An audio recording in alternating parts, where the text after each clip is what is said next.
দিন যতই গনিয়ে আসতেছে পরীক্ষার, তুমি ততই বেশি চিন্তিত। কি পড়বা কি পড়বা না, কিভাবে প্রস্তুতি নেবা, এখনো তোমরা এসব নিয়ে চিন্তা করো। তাহলে পড়াশোনা করবো তখন? 24 ঘন্টার মধ্যে দেখা যায় যে অল্প কিছুক্ষণ সময়, বা অল্প কিছুক্ষণ বললে ভুল হবে, এটা প্রায় ঘন্টা খানিক সময় নষ্টই হয়ে যায়। তুমি ডিপ্লোমাতে পরীক্ষা দিবা, নাকি বিএসসি তে পরীক্ষা দিবা, নাকি মিডিওভাইতে পরীক্ষা দিবা।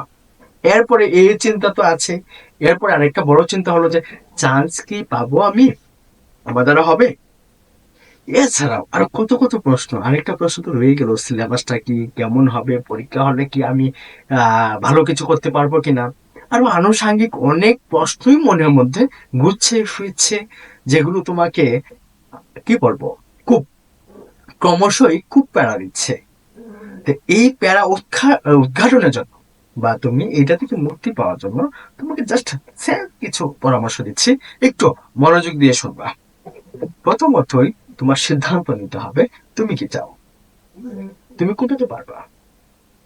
এর আগেও তোমার, মানে তুমি যে স্বপ্ন দেখছো, যে কোনো, তুমি ডিপ্লোমা নার্সিং এ পড়বা, diploma nursing science and midwifery, বা বিএসসি নার্সিং এ পড়বা, বা তুমি ডিপ্লোমা ইন মিডওয়াইফারিতে পড়বা, এই সিদ্ধান্ত নেওয়া খুব গুরুত্বপূর্ণ। কেননা আমি অসংখ্য স্টুডেন্টদেরকে দেখি পরীক্ষার আগদিন পর্যন্ত, মানে আবেদন করার আগদিন পর্যন্ত ও খুব হতাশ থাকে। ইস, আমি এটাই পরীক্ষা না দিয়ে যদি ওইটাই দিতাম। তার মানে কি, তুমি ভেবে সময় নষ্ট করছো। এর চেয়ে মানে অন্য কোনো উপায় নেই আমার মনে হয় সময় নষ্ট করার। আর এতে এই সিদ্ধান্তে বা এই সমস্যায় সবচেয়ে বড় সমস্যা হয় যে তোমার কি কনফিডেন্ট লেভেলটা কমিয়ে দেয়, ক্রমশ কনফিডেন্ট লেভেলটা কমতে থাকে। আর এই কনফিডেন্স লেভেল বাড়ানোর জন্য প্রথম যে পদক্ষেপটা, সেটা হচ্ছে যে তোমার সিদ্ধান্ত নিতে হবে, বা লক্ষ্য স্থির করতে হবে। লক্ষ্য স্থির করলে ওই লক্ষ্যে পৌঁছানোর জন্য তোমার যা যা করা দরকার, যতটুকু করণীয় দরকার, যতটুকু পরিশ্রম করা দরকার, ততটুকুই তুমি করতে পারবা। এবং তোমার কনফিডেন্স লেভেল আস্তে আস্তে ভালো থাকবে যখনই তোমার পড়াশোনা আস্তে আস্তে গুছিয়ে নিয়ে আসতে পারবা। এবং দেখবা যে 100 নাম্বার থেকে 75 পাচ্ছ, পরে আস্তে আস্তে 80 পাচ্ছ, 85 পাচ্ছ, তাই না? আস্তে আস্তে তোমার কি ক্রমশই কনফিডেন্স লেভেলটা বাড়তে থাকবে। তো সেই জন্যই তোমার প্রথম পদক্ষেপ কি নিতে হবে, সিদ্ধান্ত স্থির করতে হবে। এরপর সিদ্ধান্ত নিতে হবে যে বাংলাদেশের কোন জায়গায় তুমি পড়তে চাও। সারা বাংলাদেশি নার্সিং কলেজ আছে, সরকারি নার্সিং কলেজ। ডিপ্লোমার জন্য হচ্ছে 49টা, এরপর হচ্ছে মিডওয়াইফারির জন্য 63টা কলেজ রয়েছে, বিএসসি নার্সিং এর জন্য 20টা কলেজ রয়েছে। হ্যাঁ, এই তথ্যগুলো তো তুমি অনেকেই জানো, আবার অনেকেই জানো না। যে কোনো হেল্প লাগলে আমাকে বলিও, বা হোয়াটসঅ্যাপে নক দিও, বা এই ইয়াতে মেসেঞ্জারে নক দিতে পারো। যে কোনো ইনফরমেশন সাথে সাথে উত্তর না পেলেও আশা করি কিছুক্ষণ পরে তুমি উত্তর পাবা। আর এছাড়াও অন্যান্য হেল্প লাগলেও আমাকে বলিও। তবে অসংখ্য স্টুডেন্ট সিদ্ধান্তহীনতার জন্য ডিপ্রেশনে চলে যায়। কিসের জন্য? সিদ্ধান্তহীনতার জন্য। তো সেজন্য আমি বারবার বলবো, এই হতাশা থেকে কাটিয়ে ওঠার জন্য প্রথমেই তোমার দরকার, তোমরা অনেকেই একটু আমাকে জানাবা কারা কারা সিদ্ধান্তহীনতায় ভুগছো। আমি জানি অনেকেই সিদ্ধান্তহীনতায় ভুগছে।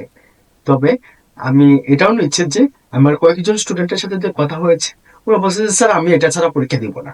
তার মানে কি, সে সিদ্ধান্ত নিয়ে ফেলছে, তার পথে মানে পড়ার জন্য এক স্টেপ এগিয়ে গেছে। তার মানে কি, এই এক স্টেপ তুমি পিছিয়ে আছো, তাই না? এই জন্য তোমার প্রথমে যেটা দরকার, সিদ্ধান্ত নাও, তারপর পড়াশোনা গুছানোর চেষ্টা করো। যত বেশি গুছাবা, পড়াশোনা ততটাই ভালো হবে, এবং তোমার কনফিডেন্স লেভেল ততটাই বাড়বে। আর কনফিডেন্স যদি না থাকে, তুমি হাজার পড়ে ফেলছো, প্রচুর কঠোর পরিশ্রম করছো, সফলতা হবে না, মানে সফল পাবে না।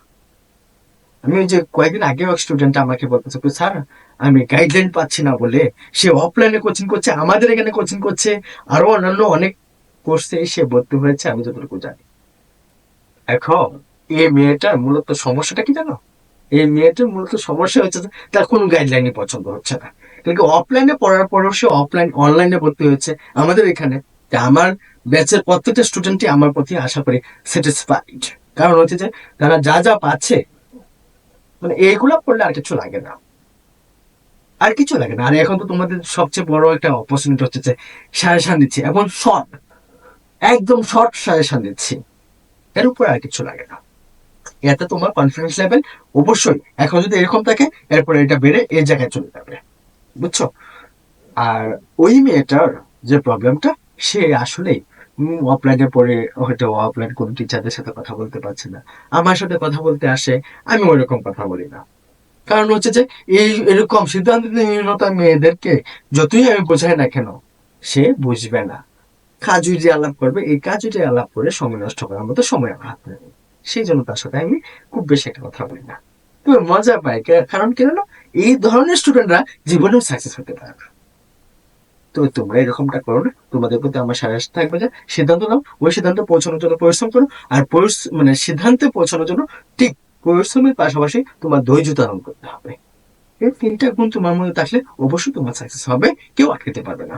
আর অবশ্যই অবশ্যই সঠিক কি গাইডলাইন লাগবে, আর গাইডলাইনটা তোমাকে কি দিবে, কনফিডেন্ট দিবে। আর অজ্ঞানটা তো সবাই পড়তে পারে, সবার হাতেই পড়ে যাচ্ছে।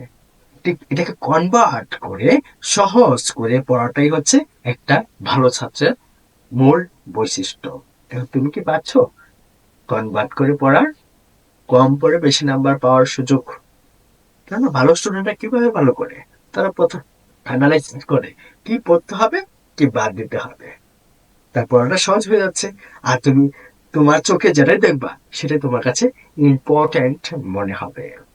আর এই ইম্পর্টেন্ট একসময় অনেক বড় নিয়ে যাবে।